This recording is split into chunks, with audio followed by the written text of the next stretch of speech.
ओम श्री गणेशाय नमः। श्रीमात्से महापुराणे चतुर्शीत्यधिकशततमोऽध्याये मत्स्य उवाच अथात सम्प्रवक्ष्यामि धरादानमनुत्तमं पापक्षयकरं नृणां मङ्गले विनाशनं कारयेत् पृथ्वीं हेमी जम्बूदीपपानुकारिणीं मर्यादापर्वतवतीं मध्ये मेरुसमन्वितां लोकपालाष्टकोपेतां नववर्षसमन्वितां नदीन् दस्मोपेतां सप्तसागरवेष्टितां महारत्नसमाकीर्णां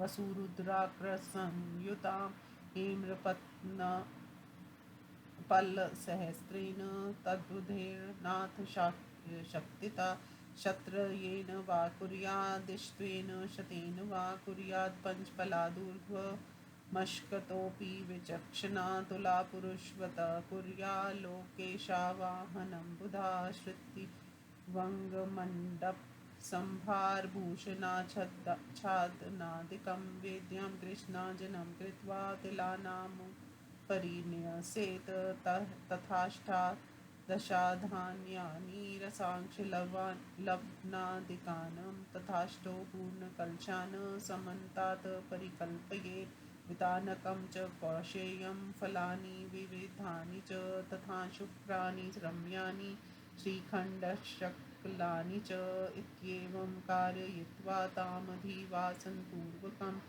शुक्लमाल्याम्बरधरा शुक्लाभरणभूषिता प्रदक्षिणां ततः कृत्वा गृहीतकुसुमाञ्जलि पुण्यं कालमथासाद्य मन्त्रानेतानुदीरयेत् नमस्ते सर्वदेवानां त्वमेव भवनं यथा धात्री च सर्वभूता नामता पाहि वसन्धुरे वसुधार्यस्य यस्माद् वसुचातीव निर्मलं वसुन्धरा ततो जाता तस्मात् पाहि भयादलं चतुर्मुखोऽपि नो गच्छेद् यस्मादन्तत्वाचले अनन्ताय नमस्मात् पाहि संसारकर्दमात् त्वमेव लक्ष्मी गोविन्दे शिवे गौरीति चास्थिता गायत्री ब्रह्माण्डपाक्षरे ज्योत्सना चन्द्रे रवो प्रभा बुद्धिर्बृहस्पतो ख्याता मेधा मुनीशो संस्थिता विक्षं व्यापये स्थिता यस्मात् ततो विशम्भरा स्मृता धृतिस्थिति क्षमा शौनी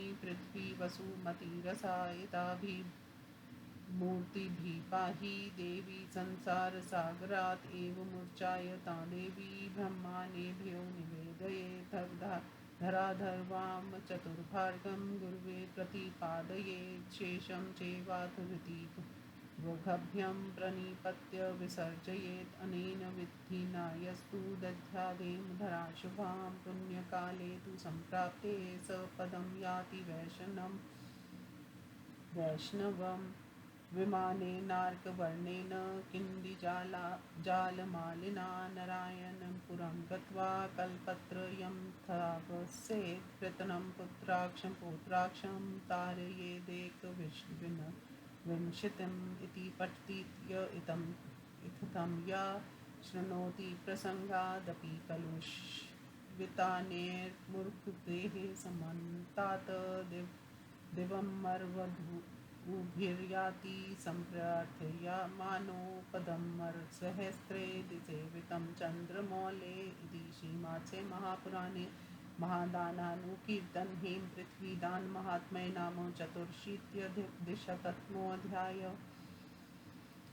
हिंदी अनुवाद। मत्स्य भगवान ने कहा, इसके बाद मैं मनुष्यों के अमंगल और पाप को नष्ट करने वाले सर्वश्रेष्ठ हेम धरादान का वर्णन कराऊं। दानी इस दान में जम्बूद्वीप के आकार की भांति स्वर्णीय पृथ्वी की रचना करवाए। वह मध्य में समेरु पर्वत से युक्त मर्यादा पर्वतों से संपन्न तथा 8 लोकपालों 9 वर्षों नदियों और नदों से युक्त हो, 7 सागरों से घिरी हुई हो, उसे बहुमूल्य रत्नों से जटित तथा वसु रुद्र और आदित्य से युक्त कर दे। इस पृथ्वी को अपनी शक्ति के अनुसार 1500, 300, 200 या 100 पाल सोने का बनवाना चाहिए। विचक्षण पुरुष अपनी असमर्था में इसे 5 पल से अधिक स्वर्ण से बनवा सकता है। बुद्धिमान पुरुष तुला पुरुष दान की भांति लोकपालों का वाहन तथा ऋतिवज मंडप पूजन सामग्री आभूषण और आच्छादन आदि का संकलन करे। फिर वेदी पर कृष्ण मर्ग चरण फैलाकर उसके ऊपर रखी हुई राशि पर पृथ्वी की प्रतिमा स्थापित कर दे। तत्पश्चात उसके चारों ओर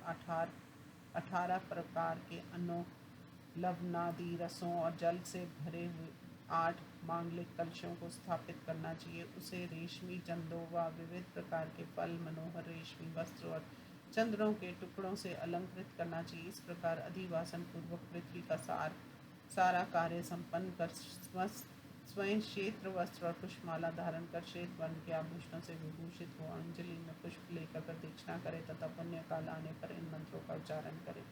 वसुंधरे, चूंकि तुम्हें सभी देवताओं तथा संपूर्ण जीवनी काय की भवन भूता तथा धात्रियों अंत मेरी रक्षा करो, तुम्हें नमस्कार है। चूंकि तुम सभी प्रकार के भवनों, उनमें वास करने वाले प्राणियों तथा अत्यंत निर्मल रत्नों को भी धारण करती हो, इसी से तुम्हारा वसुंधरा नाम है।